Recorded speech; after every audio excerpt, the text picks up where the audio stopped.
Well, Nick, here we are. The crowdfunding was successful, we sorted out the risks and legal issues, the website has been designed, and now finally, after all our hard work, Traveller's Tales is live on the internet. Yeah, I can't believe it either. I've been in marketing mode all day. I dropped lots of our flyers in letterboxes around my neighbourhood, and I've also put them on all the information boards around the uni. Great work, Nick. I've also spent some time today dropping some flyers into some of the local pet stores and vets around here. Oh, and I've made those social media accounts for the business like we talked about. My family and friends have already decided to share it for us. It's only a couple of days in and we've already had a couple of the accommodation places like our page. One of them even left a message saying it was a great idea and they want to get involved. That's fantastic. I can't wait to check Google Analytics to get an idea of the type of people the site has been attracting. Well, what are you waiting for, Nick? Check the site. I want to see if anyone has posted any reviews yet. I'm almost afraid to look. I hope it's not a flop. Nah, I doubt it. Not with all the hard work and research we put into the idea to make sure it was valid. Plus, all those donations and positive comments we received on ideology. That must mean that this is a pretty good idea. Yeah, I guess that's the benefit of crowdsourcing, huh? Not only do you attract backers, but you also get pretty good feedback from them about your idea.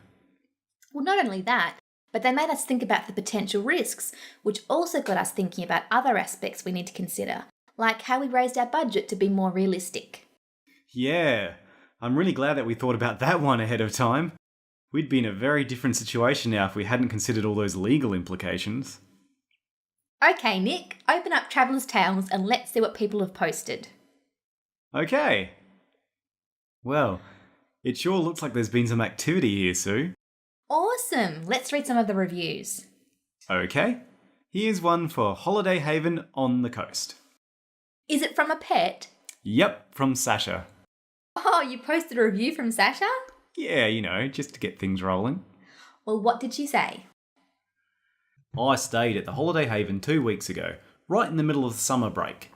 The owners were really friendly, and there were lots of doggy friends for me to play with.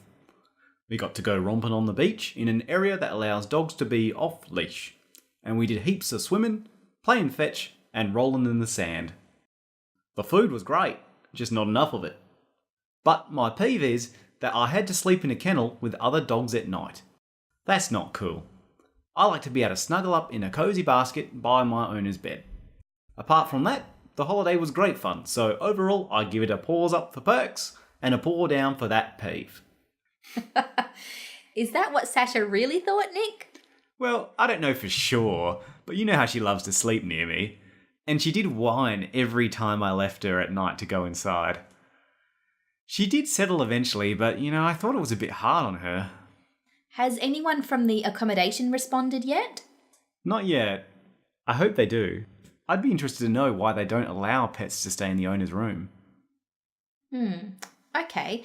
Well, are there any other reviews other than your own? Oh wow, yes there is. There's a review of the Tropical Paradise Motel from a parrot named Bert. Really? Yes, I'm not joking. So what does Bert the parrot have to say?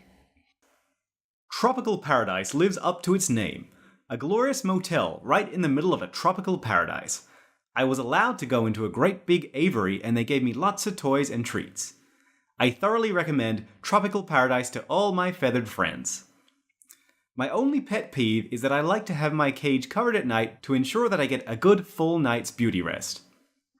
I hope the owner addresses that, as I am sure that I am not the only parrot who likes the same comforts as home when away on holidays. Oh, that's cute. Did the owner of the motel reply? Yeah, actually, they say, "Dear Bert, thank you for your review. We are pleased that you enjoyed your stay. Thank you for telling us about your peeve.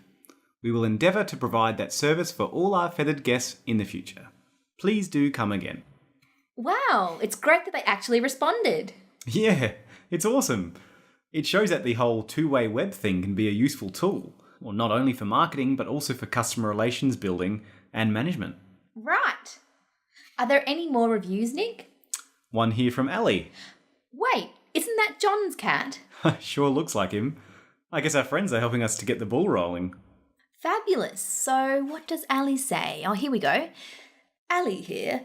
I stayed at Central Motel a week ago. They did allow my human friend to have me in the room, but to be honest, it was really boring. They did not allow me to sleep in the bed.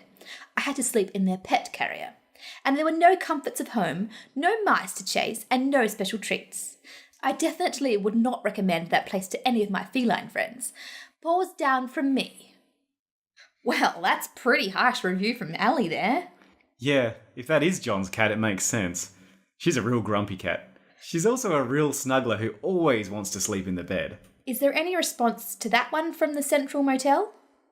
Yeah, they just said, "Dear Ali, we are sorry to hear that you did not enjoy your stay. Unfortunately, our regulations do not permit animals sleeping in our beds. I hope you understand." Oh, well, I can understand their perspective then. At least he replied. Yeah, it is better than ignoring the review. I'm sure some people probably would prefer to stay at a place where they can be sure that pets aren't allowed in the bed. I mean, I love Sasha, but I wouldn't really want to sleep in a motel bed that a cat or dog has been in, even if they did change the linen. That's a fair point. Oh, a new comment just came in. Looks like Alien's replied to the Central Motel's post. Really? Wow, what did she say? Dear Sir, thank you for your polite response to my peeve. I appreciate your reply. Perhaps you might at least consider some alternative for cats who are used to the comforts of sleeping in their human's bed. I understand your health regulations, though I am offended by the suggestion that I might be a health risk. But I don't think that should mean I have to sleep in a pet carrier. Please do consider alternatives that allow us felines some of the comforts to which we are accustomed. Ah, so now the cat is giving the business owner some suggestions on how the service could be improved. How cool is that? Oh, and there's more. The Central Motel responded. Are you kidding me? No, really, look for yourself. Thank you, Ali, for your excellent suggestion. We will look at a way that we might be able to provide an area for our feline residents to have their own beds and some of the comforts of home in a special area that's reserved for our feline guests. Thank you for your assistance. We hope that you and your human friend will consider staying with us again in the future. Wow, that business owner is really demonstrating the power of customer relations. That's pretty amazing. Oh, and look, Ali replied. Really? Ali says, "Thank you for your prompt response and attention to my pet peeve. I will most certainly encourage my human to visit again. I look forward to being able to experience the comforts to which I am accustomed in the future." Oh, looks like the proprietor's already replied. Thank you, Ali. We look forward to your next visit. So, Nick, after all this work we've done, what do you really think about this crowdsourcing approach? Well, I guess it really does work.